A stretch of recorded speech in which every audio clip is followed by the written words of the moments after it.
राधे राधे। मेरे गुरुवर भोलेनाथ के चरणों में मेरा साष्टांग दंडवत प्रणाम है। आज का विषय है शीघ्र भगवत प्राप्ति कैसे हो। साधकों के सम्मुख दो बातें विशेष रूप से आती हैं, एक संसार की और दूसरी परमात्मा की। संसार नाशवान है और परमात्मा अविनाशी है। संसार के संबंध से दुख ही दुख होता है और भगवान के संबंध से आनंद ही आनंद होता है। दुख का लेस भी नहीं होता। संसार का आश्रय कभी टिकता ही नहीं है और भगवान का आश्रय कभी मिटता नहीं है।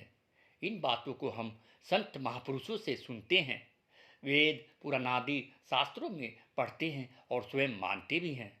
परंतु ऐसा मानते हुए भी हमारा दुख दूर क्यों नहीं हो रहा है? हमें परम आनंद की प्राप्ति क्यों नहीं हो रही है? हमें भगवान क्यों नहीं मिल रहे हैं? जबकि हम भगवान का कीर्तन करते हैं, हरे राम हरे कृष्ण या हरि शरणम आदि, और भगवान के चरणों की शरण भी लेते हैं, जो कि बहुत बढ़िया बात है। क्योंकि संसार का आश्रय टिकेगा नहीं, भगवान का आश्रय ही टिकेगा।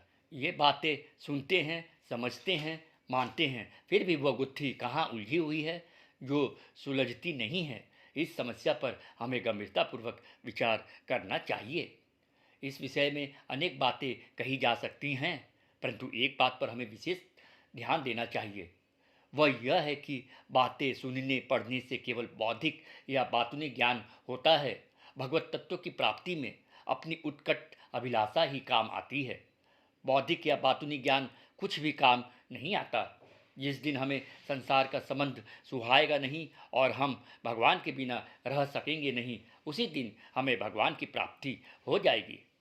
संसार असत्य है ऐसा मानते हुए भी यदि हम सांसारिक सुख भोगों को भोगते रहेंगे तो उससे हमें कोई लाभ नहीं होगा। भगवान सत्य हैं, उनका नाम सत्य है, ऐसा कहने मात्र से कोई विशेष लाभ नहीं होगा। उलझन ज्यों की त्यों ही बनी रहेगी। इस उलझन को तभी मिटाया जा सकता है जब हमारी वर्तमान समस्या यही बन जाए कि संसार से संबंध विच्छेद कैसे हो, भगवान की प्राप्ति कैसे हो। यह ठीक है कि हम भगवान की प्राप्ति चाहते हैं, तत्व ज्ञान चाहते हैं, मुक्ति चाहते हैं, भगवान के दर्शन चाहते हैं, भगवत प्रेम चाहते हैं, परंतु हमारी इस चाह की सिद्धि में एक बहुत बड़ी बाधा हमारी यह मान्यता है कि भविष्य में काफ़ी समय के बाद भगवत प्रेम होगा, समय लगेगा, तब कहीं भगवान दर्शन देंगे, समय पाकर ही तत्व ज्ञान होगा, भगवान की प्राप्ति में तो समय लगेगा इत्यादि। यह जो भविष्य की आशा है कि फिर होगा, वही भगवत प्राप्ति में सबसे बड़ी बाधा है। सांसारिक पदार्थों की प्राप्ति के लिए तो भविष्य की आशा करना उचित है, क्योंकि सांसारिक पदार्थ सदा सब जगह विद्यमान नहीं है, परंतु सच्चिदानंदन भगवान तो संपूर्ण देश काल वस्तु और व्यक्ति में विद्यमान हैं। उनकी प्राप्ति में भविष्य का क्या काम? इस तथ्य की ओर प्रायः साधकों का ध्यान ही नहीं जाता। वे यही मान बैठते हैं कि इतना साधन करेंगे, इतना नाम जप करेंगे, ऐसी ऐसी वृत्तियां बनेंगी, इतना अंतःकरण शुद्ध होगा, इतना वैराग्य होगा, भगवान में इतना प्रेम होगा, ऐसी अवस्था होगी, ऐसी योग्यता होगी, तब कहीं भगवान की प्राप्ति होगी। इस प्रकार की अनेक आड़ें रुकावटें साधकों ने स्वयं ही लगा रखी है। यही महान बाधा है। जिस दिन साधक के भीतर यह उत्कट अभिलाषा जागृत हो जाएगी कि भगवान अभी ही प्राप्त हो जाएंगे, तब उन्हें अभी भगवान की प्राप्ति हो जाएगी। साधक की योग्यता अभ्यास आदि के बल पर भगवान की प्राप्ति हो जाए, यह सर्वथा असंभव है। भगवान की प्राप्ति केवल उत्कट अभिलाषा से ही हो सकती है। ये विषय भोगादि पांचों चीज़ें जिस दिन सुहाएंगी नहीं, अपितु कड़वी अर्थात बुरी लगेंगी, भगवान का वियोग सहा नहीं जाएगा, उसी दिन भगवान मिल जाएंगे।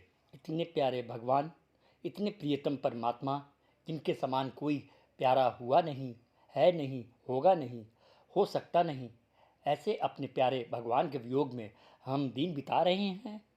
उनके मिले बिना ही हम सुख से रह रहे हैं।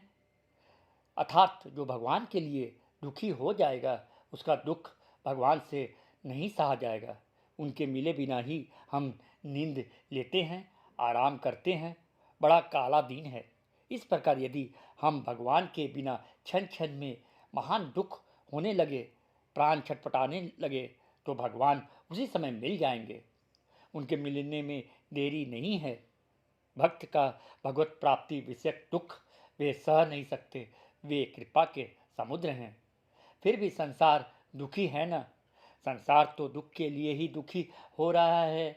इसे दुख चाहिए, इसे आफत और चाहिए, धन और चाहिए, बेटा पोता और चाहिए।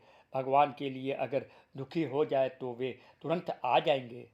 इसके लिए भीतर एकमात्र यही लगन पैदा हो जाए कि भगवान के दर्शन कैसे हों, भगवान कैसे मिले, क्या करूं, कहाँ जाऊं, ऐसी छटपटाहट होने लगे तो भगवान अवश्य ही मिल जाएंगे। जय श्री राधे श्याम।